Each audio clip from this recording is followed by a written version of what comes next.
Buenos días, buenas tardes o buenas noches, depende de cuándo estén escuchando o viendo este podcast. Mi nombre es Lean y nuevamente tengo el agrado de darles la bienvenida a un nuevo podcast para Oriente Express Manga. En este caso he regresado luego de un mes y medio más o menos de inactividad en cuanto a podcast. Sí he dejado subido algún video, pero también hay bastante inactividad en la cuenta de YouTube Oriente Express Manga. Esto es porque he afrontado una mudanza, como pueden ver en el fondo he cambiado de departamento. Este es un departamento, que da a la calle, a la calle encima es una avenida, por lo cual, puede haber un poco más de ruido. Intentaré que no hacer alguna filtración de audio para evitar el mayor ruido posible y que eso no llegue al podcast, a la grabación. En este caso estoy solo como perro malo. Esto es porque, los podcasts de manga siempre han sido como un espacio para mí para poder hablar de diferentes temas relacionados al manga y con invitados idóneos a esos temas, ¿sí? Que pueden ser desde autores, he hablado desde el mercado del manga, de balances de diferentes años y demás. Y en este caso voy a probar cómo quedan estos podcasts así en solitario, hablando de algunos temas. Por eso en mi Instagram, en el Instagram de oriente.express.manga, he dejado algunas preguntas para que los lectores puedan, hacer sus consultas y que eso pueda derivar en alguna charla, en hablar de diferentes temas que tal vez no se hayan tocado ya en profundidad. Si esto les gusta, si esto sale bien, se puede repetir, hacer diferentes podcasts así en solitario, hablando de diferentes temas que ustedes quieran preguntar, que yo pueda responder. Obviamente sin dejar de lado que siempre va a haber invitados y hablar de temas en particular, ¿sí? Dicho esto, como dije, espero que se pueda escuchar bien. En cuanto al apartado audiovisual, como siempre los podcasts los pueden ver en YouTube, en Oriente Express Manga justamente, o en escuchar las diferentes plataformas de podcast como Spotify, iVoox, Google Podcast, además todas las plataformas de podcast que esté disponible. Todavía la mudanza ha dejado sus secuelas, como pueden ver en las bibliotecas. No he podido acomodar todo lo que quisiera, solo algunos libros, esta que tengo aquí detrás, y todavía los mangas y algunos cómics están esparcidos por allí. También, en una esquina que no se ve afortunadamente, he dejado bolsas con libros y libros, que espero algún día poder acomodar. Y pasemos entonces ya a las preguntas.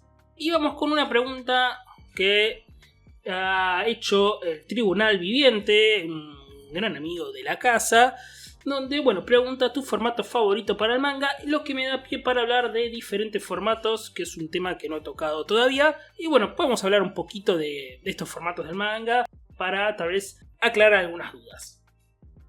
Y como sabrán, cuando se habla de formatos de manga, los mangas se publican primero en las revistas japonesas, sí, pues pueden ser revistas de corte shonen, de corte seinen, de corte shoujo, depende de la demografía al público al que esté apuntado esa revista, y desde allí cada capítulo, se recopilan luego en diferentes libros de diferentes formatos, que aquí en Argentina se replican entonces estos formatos. El más común que se suele hablar siempre es el formato tankobon, que es el formato más chiquitito. En este caso, aquí tengo en mis manos el formato publicado por Ibrea, que tiene sobrecubiertas.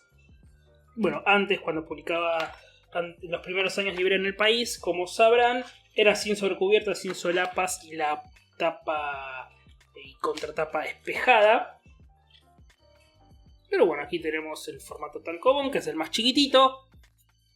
También está el formato B6, aquí tengo un ejemplo, por ejemplo con Berserk, en este caso desde la editorial Panini. Es un poco más grande que el formato tankobon, como se puede apreciar. El formato B6 para mí lo que ayuda es la lectura, justamente que son páginas más grandes, ¿sí? Se puede apreciar mejor las letras y la lectura, ¿sí?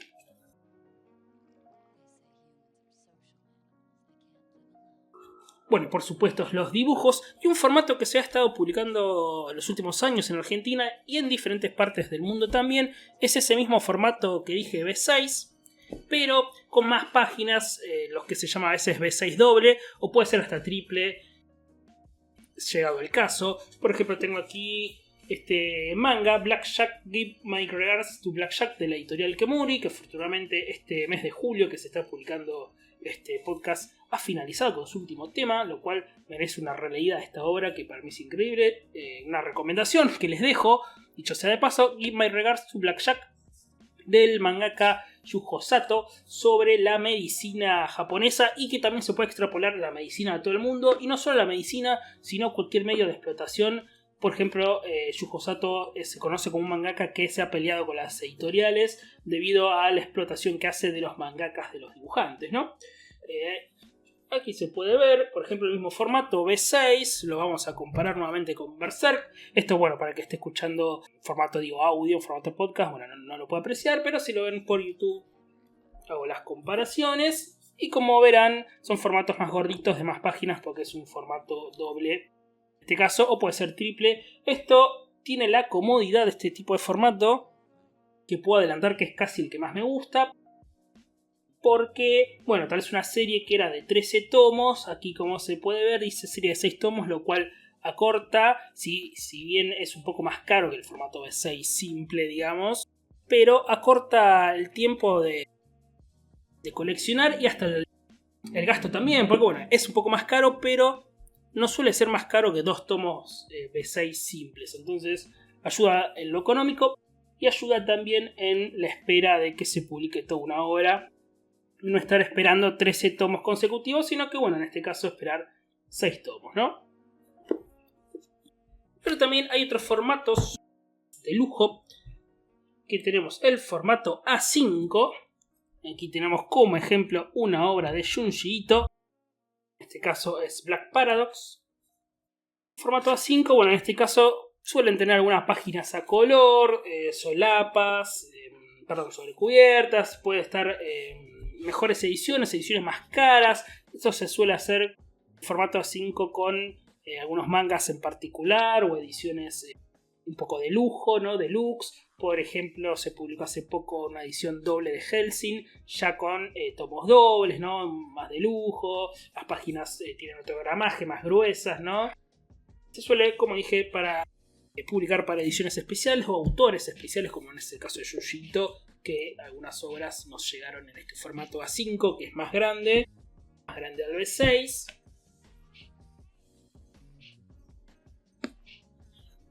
Pero también en el formato A5 también se puede editar lo que se llama ediciones Kazenban. Que la edición Kazenban es el mismo formato A5, aquí como ejemplo 20th Century Boys. En este caso Kazenban porque suelen tener más páginas de lo habitual. En este caso 20th Century Boys se publicó en 2 en 1, o sea eran 20 y pico de tomos, y se terminó publicando en 11 tomos de este formato Kazenban, que el formato Kazenban suelen ser para ediciones que ya están publicadas en el país. Por ejemplo, no sé, se ha publicado Monster, por ejemplo, en la editorial LARP, y bueno, se publicó como Kazenban Monster, también en este formato Kazenban, doble de páginas, de lujo, gramaje más grande, a veces contienen páginas a color, cubiertas, tinta sectorizada. Bueno, son ediciones más caras por eso mismo, para autores o ediciones que valgan la pena.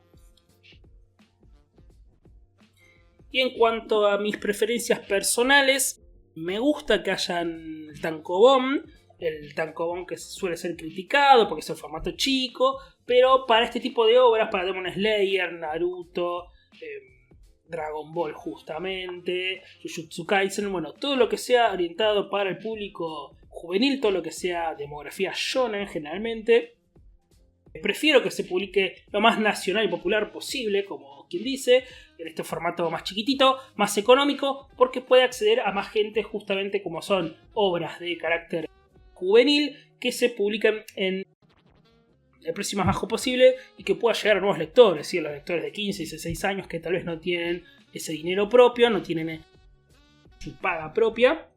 Bueno, que sea lo más económico posible para que puedan pedir, ¿no?, a los padres o a quien sea que le regalen un librito y que aporten con la lectura. Entonces tiene que haber este tipo de tankobon, de este formato. Como dije, me parece que es para autores o mangas que sean orientados a un público juvenil, que sea lo más económico posible, porque si me publicas 20th Century Boys en este formato es para ir a cagarte a trompadas, como lo digo como chiste, porque bueno, hay autores o obras que merecen estar publicadas en otra edición, porque están orientados a un público adulto, porque tienen otro trabajo detrás, porque el dibujo se puede admirar en un formato más grande, en páginas más grandes, no es de peleas, sino a veces son dibujos realistas con más detalles. Entonces, ese tipo de obras sí prefiero que sean en formato Kazemba, en formato A5, formato más caro. Como su contraparte, obviamente, es eso, es un formato más caro, del cual a veces es muy, muy difícil seguir muchas obras juntas. Me pasó con Dorjedoro, que recién ahora lo empecé, porque, bueno, me parecía una edición A5 también, en esa edición doble, bastante cara, que tal vez hacer Dorjedoro, que también es una obra que interesante, el dibujo es muy, muy, muy interesante, pero no es una obra que tenga un arraigo particular con Argentina, como puede ser Saint Seiya, que se está publicando en el formato Kazemba y demás, y que pueda apuntar a que el lector gaste su dinero en esa obra que tal vez es más cara, tal vez en un B6, en un B6 doble, podría hacer lo mismo. Bueno, decisiones editoriales a veces también tiene que ver con lo que se licencia en Japón, porque tiene que ser el mismo formato en Japón para que te lo permitan publicar en el país. Y en cuanto a preferencias, como dije, me suelo quedar con esta, con los B6 dobles, o a veces hasta B6 triples.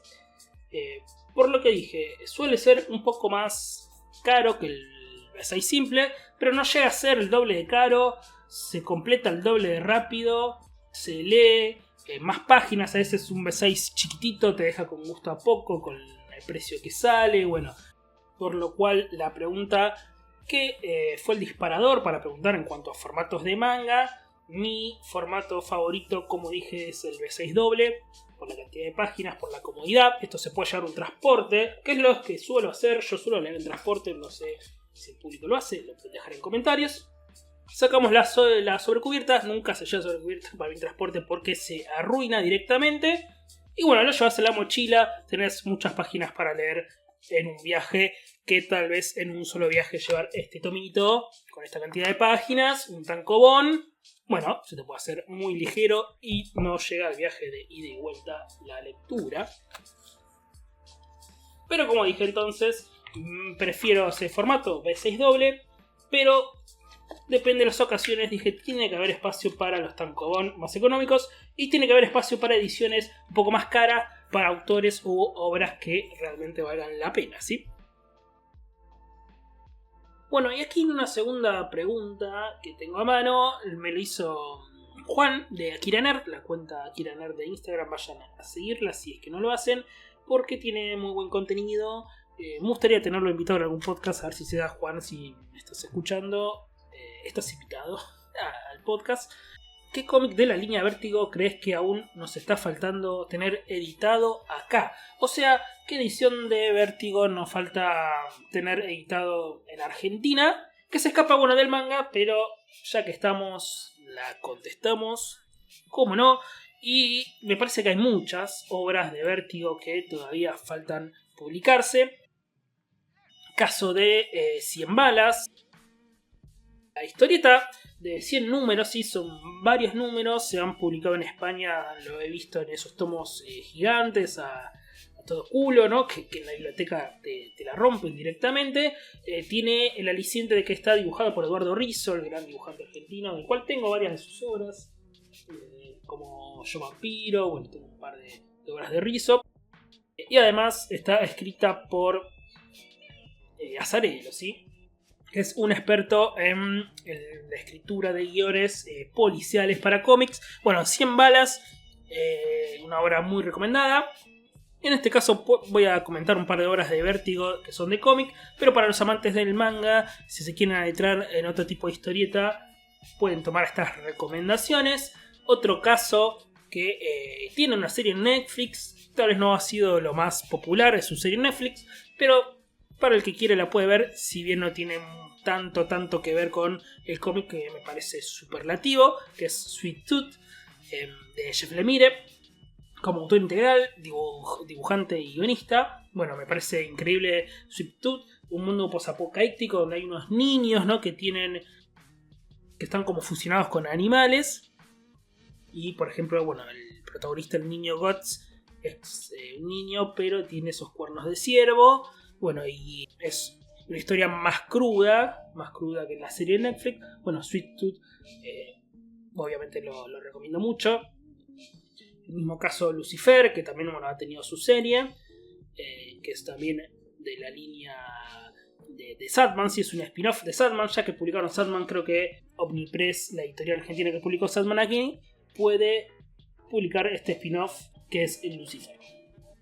Otros casos que me había aquí anotado: American Vampire de Scott Snyder, esta también la leí, muy buena, muy recomendable, tanto que Scott Snyder ha estado de moda, aquí en el país se ha publicado bastante. Bueno, se podría publicar American Vampire también. Y como dos cómics que leí hace mucho, que son DMZ y Scalped. DMZ creo que tiene una miniserie, no la vi, no sé si le hace honor, donde habla sobre, justamente, DMZ es una zona desmilitarizada, donde hay como una guerra civil en Nueva York, y bueno, van estos periodistas. Cualquier caso o cualquier parecido es pura coincidencia con la película Civil War, que se estrenó hace poco, que tiene un poco esa misma temática. Estos periodistas que van a esa zona desmilitarizada en Nueva York, y bueno, viven estas penurias de la guerra que deja a los civiles. Y el otro caso, Scalped, se escribe. También es una obra muy buena de Jason Aaron, dibujos de Guerra, el dibujante creo que es brasilero, perdón, donde habla sobre unos nativos norteamericanos que ellos tienen permitido tener los juegos de azar, estos casinos, y bueno, allí empieza una historia bastante sórdida con mafias incluidas, ¿sí?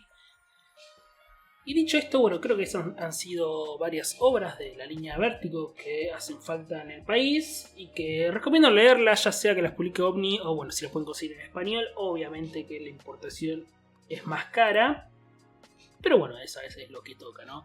Hay muchos mangas que también se publican en España y no llegan aquí a la Argentina. Ha tocado pasar por la importación, lamentablemente. Y vamos con la siguiente pregunta, que lo hace Gran Trade Manga, del cual ha sido invitado ya en un par de episodios de este podcast, que me pregunta cómo incursionar en el Gekiga. Es una pregunta muy larga, porque pues, se podría hablar de muchas aristas, muchos medios para entrar al Gekiga. En principio, bueno, comentar qué es el Gekiga.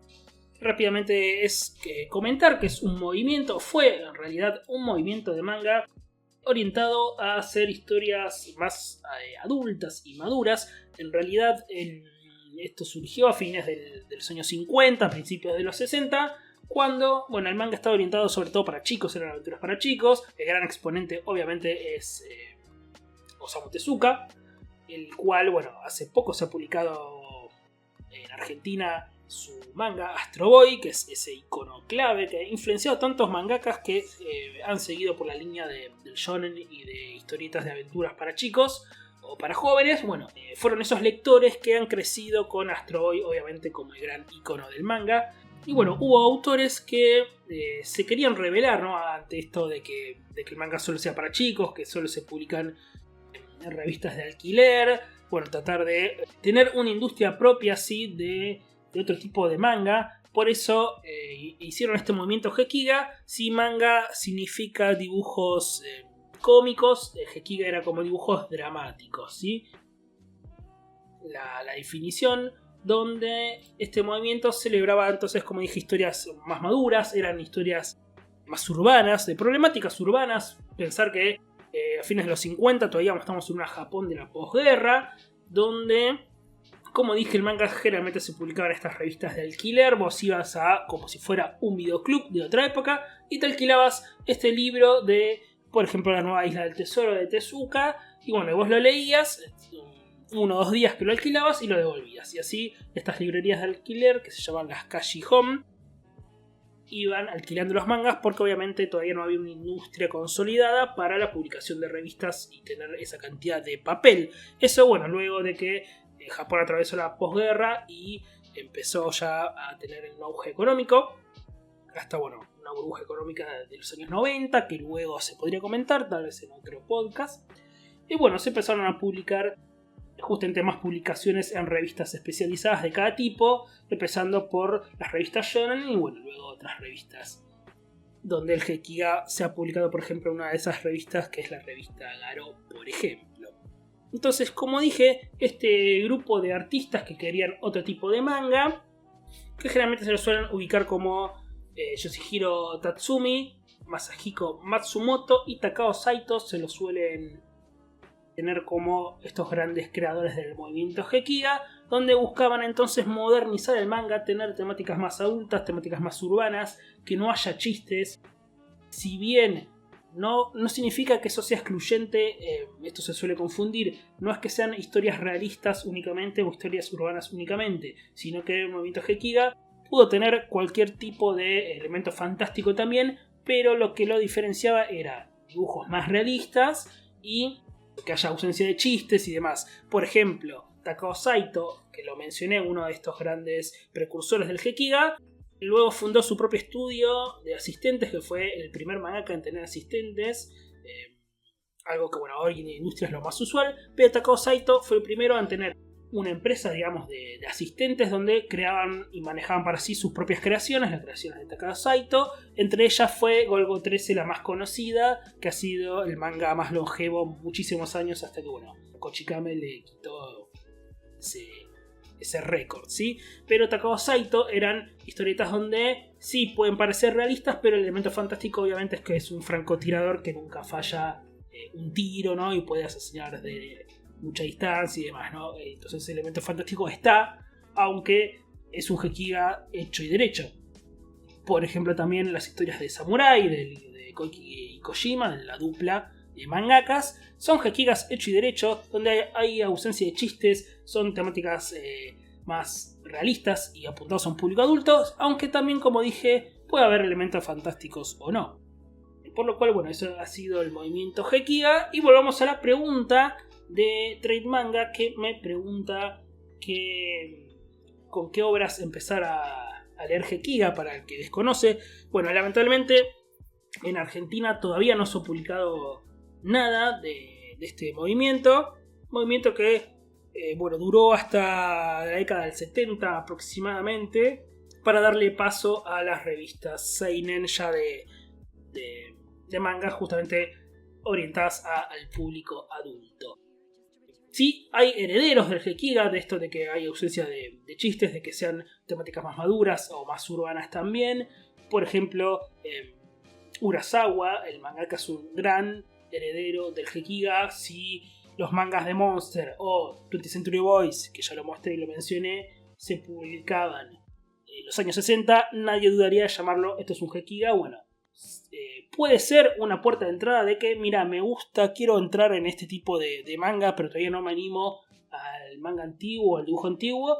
20th Century Boys, Monster, Urasawa en general puede ser una puerta de entrada, si bien, como dije, no es Gekiga propiamente dicho.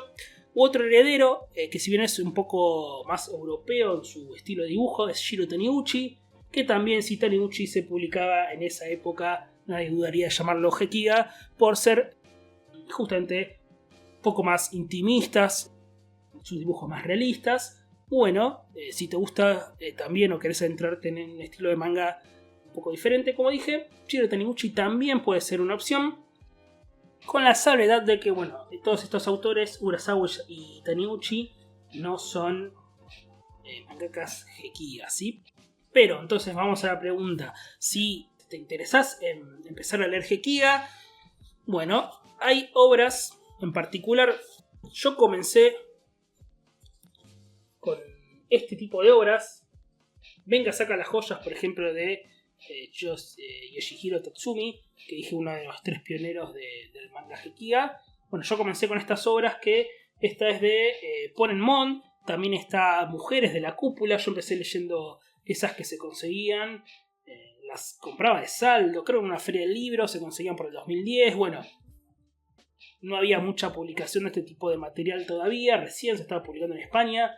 Ponenmon igual es una editorial española, como dije, todavía no hay Gekiga propiamente dicho publicado en Argentina. Si bien existen esos acercamientos que dije de otros autores.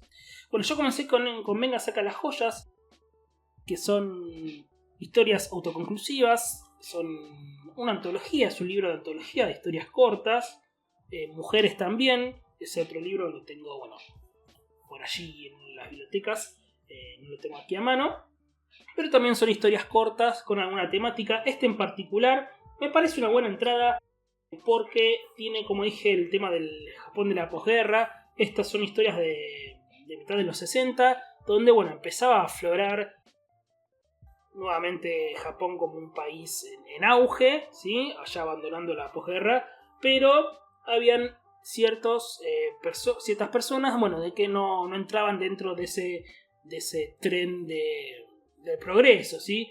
Por ejemplo, eran gente sin techo, prostitutas y demás. Bueno, todas esas historias más urbanas, más crudas, más realistas, me parecen buen exponente para empezar a leer Gekiga.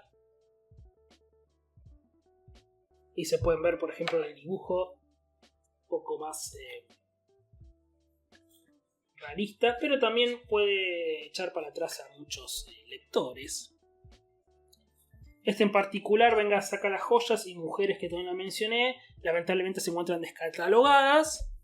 Tal vez, como dije, en saldo o en segunda mano se pueden conseguir, pero si no, yo recomiendo empezar a leer Gekiga con así historias cortas, sobre todo de Tatsumi. Tatsumi, si hablamos de Gekiga, Yoshihiro Tatsumi es el autor fundamental para empezar a leerlo. Pero ¿qué pasa? Acabo de mencionar un libro que se encuentra descatalogado. Bueno, hay editoriales que lo han publicado. Por ejemplo, la editorial Satori, aquí tengo el ejemplo, se llama Tatsumi este libro, donde son historias cortas de Yoshihiro Tatsumi justamente. Como dije, lo mejor para mí para empezar a leer Gekiga es empezar con estas antologías, libros de historias cortas, temática así urbana, como la solía escribir Tatsumi. Hablando de formatos, es un formato A5 con sobrecubiertas. Algunas historias, por ejemplo, esta del boxeador es repetida de Venga Saca las Joyas, ya que se encuentra descatalogado.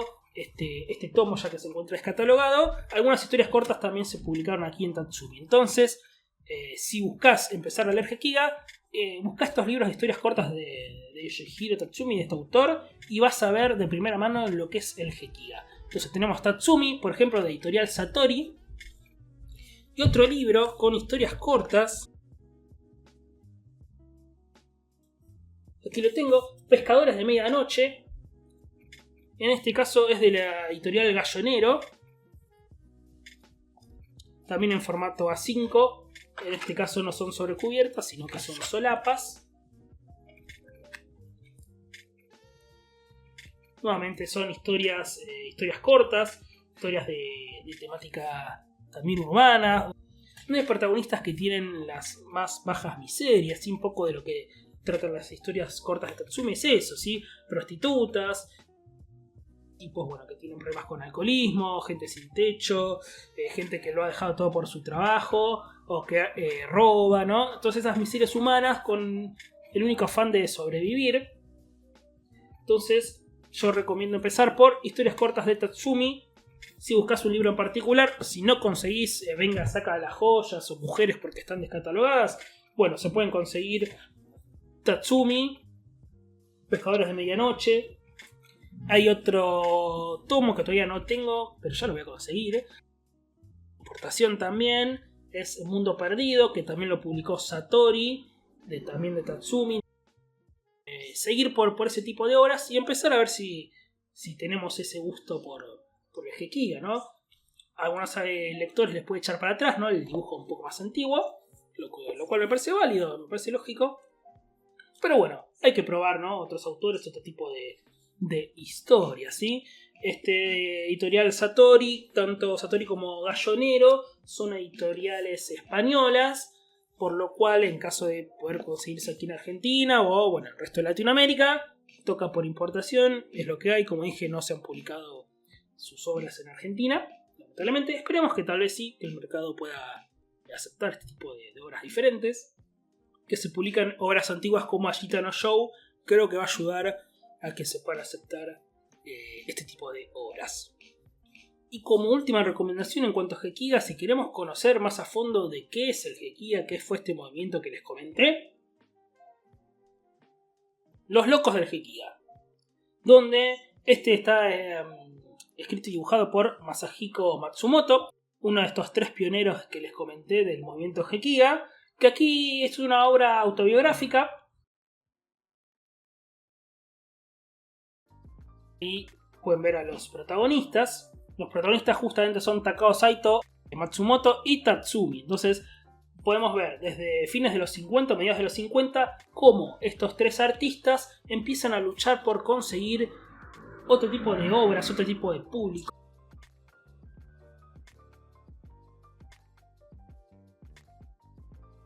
Decían que podían conseguir ser editados haciendo otro tipo de historias, que sean, como dije, historias más humanas, adultas, más maduras, que tengan que ver con las problemáticas de esa Japón, ¿no? De la posguerra, que no haya chistes y demás, que su dibujo ahora sea más realista. Bueno, tenemos una obra que nos cuenta cómo se inició el Gekiga, y además es muy interesante ver cómo era la obra de los autores de manga, la vida, de los autores de manga en esa época, ¿sí? 1958, 1960. Tal vez en otras historias como Bakuman y demás podemos ver cómo es esto de la vida de los mangakas actualmente, ¿no? Publicando revistas muy comerciales como la Shonen Jump. Bueno, cómo era la vida de los mangakas en 1960, 1958. Entonces es muy interesante Los Locos del Gekiga. Tal vez yo lo recomiendo leer ya habiendo leído un poco de otro tipo de obras y de Gekiga, pero tal vez decís, bueno, no me interesa leer estas obras en particular de Tatsumi y solo me interesa leer, quiero saber un poco de este movimiento de Gekiga, solo me interesaría leer sobre estos autores. Bueno, Los Locos del Gekiga también puede ser una opción. Y vamos con la última pregunta que he elegido contestar. Como dije, si esto les gusta, si este tipo de formato les gusta, podemos, repetirlo, así hacer otro tipo de preguntas. Seguirme en el Instagram, oriente.express.manga. Otra historia, hacer así de preguntas. Ustedes consultar, no solo preguntas, sino algún tema en particular que desean que se hable aquí en el podcast. Y bueno, vamos con la última pregunta de Trofom. Es uno de los integrantes de Las Bateas, de Las Bateas Podcast, un podcast de cómic, historieta, manga en particular. Yo lo recomiendo mucho, soy oyente de ese podcast. Y bueno, me ha hecho una pregunta, ha dicho, el otaku y la manía, no ha hecho una pregunta, sino quiere hablar de un tema, y dice, el otaku y la manía de hablar de licencias y no de series, libros y de obras, etc. Y bueno, puede ser un tema que dé bastante, tal vez no me podría explayar del todo en esta ocasión, pero sí podríamos hacer como un mea culpa de que como público nos identificamos más como consumidor a como lector, ¿no? Ya de por sí la palabra consumidor, ¿no? Consumir, yo consumo como si fuera estoy consumiendo papas al kilo, ¿no? Por kilo. Y no una historieta, no un manga, no una obra de arte o un libro. Da que hablar, sí. Me parece interesante ese punto de vista que nos ha preguntado sobre las licencias, por qué tanta especulación, tanto jolgorio por licencias y luego no hablar de series y obras en particular. Tal vez igual siento que en los últimos meses o en el último año, debido a la crisis en particular o a la caída del poder adquisitivo, se dejó de hablar un poco esto de celebrar esta lluvia de licencias que hacían las editoriales, y verá, como abanderada de te anuncio en cada live 5 series nuevas y todos festejamos, y después conseguir o no ese tipo de horas ya era otro tema, ¿no? El tratar de coleccionar ese tipo de libros ya era otro tema. Y bueno, me parece interesante, sí. Me parece interesante este tema. Poder abordarlo desde esa visión, ¿no? De que cómo hacemos nosotros como público, o qué tenemos que hacer nosotros como público para, esto, ¿no? Tratar de no hablar tanto de licencias, cuántas licencias publica cada editorial, las reimpresiones y demás, y hablar de de las obras y los libros en particular. Mira, por mi parte, en el canal de YouTube de Oriente Express Manga, bueno, dejo, ¿no? Hay las reseñas de manga, justamente, cada video donde, bueno, hablo de alguna obra en particular. Generalmente, bueno, algunos tomos únicos suelen ser, bueno, historias no tan largas. Posiblemente luego ya haga, ¿no?, videos de obras más largas, aunque pueda separarlos en diferentes videos por la extensión justamente de cada video, ¿no? Pero sí, intento hablar de que eso, ¿no? Intento recomendar obras que vaya leyendo y que vea que puedan tener potencial para ser recomendadas. Hablar de obras en particular y, bueno, tener los podcasts para hablar de temas, ¿no? Y no solo centrarme en cuántas licencias se publican, esta licencia. Lo mismo pasa con las redes sociales, donde, bueno, las manejo en particular, la de Oriente Express Manga. También intento, si bien comparto cuando se publica alguna licencia, cuando se anuncian licencias, no hacer hincapié en solo eso, no en solo ese festejo de qué licencia, cuántos tomos son, si está en publicación o no. Tratar de que la lectura no sea también merchandising del anime, lo cual es un poco duro o crudo decirlo, ¿no? Pero el tema de que pasa, ¿no? Que vas a una comiquería y tenés al chico preguntándole al dueño de la comiquería a partir de qué tomo empezar a leer Demon Slayer, ¿no? Es como, bueno, la temporada terminó en el tomo 5, empiezo a comprar el tomo 5, bueno, esto de que la lectura sea un accesorio a un anime o que sea un accesorio a otra historia. Bueno, tratar de pelear desde nuestro lado como comunicadores o como divulgadores de manga, tratar de pelear de hablar sobre la lectura en sí, ¿no? De hablar sobre el placer de la lectura así, de poder analizar una obra, que también puede dar un tema para debate, tal vez con algunos invitados más expertos. Si bien hice uno, creo que fue el segundo episodio, donde hablamos sobre la crítica del manga, de qué tan expertos podemos ser para analizar una obra. No digo expertos en el sentido de erudición, ¿no? Del tema de ser de elite, ¿no? Que sea algo así, un poco más snob. No, sino el tema de poder prepararse para poder asimilar una obra. Digo prepararse en el sentido de tener cierto bagaje en cuanto a lecturas de manga, poder comparar autores, poder comparar con otros tipos de medios sobre la narrativa, ¿no? El cine es otro medio de narrativa secuencial. Yo lo recomiendo bastante, ver bastante cine, para poder ver también diferentes influencias de qué pasaba en la década del 60, 70, 80, cómo influenciaron a diferentes cómicas, historieta. Bueno, también tener cierta lectura de libros, ¿no? De tener ese bagaje de tener con nosotros, ¿no? Un bagaje cultural que nos ayude también a poder analizar un poco mejor una obra y no solo centrarnos en esta obra me gusta por esto, empatizo con este personaje por esto o no, ¿no? Esto es un poco la visión tal vez más personal de cada uno, que no me parece que esté mal, pero sí que se puede tratar de trabajar de diferente manera el tema de la divulgación de manga. Y bueno, un poco la pregunta era eso, ¿no? ¿Por qué hablar tanto de la manía de licencias, de cuántas licencias se publican?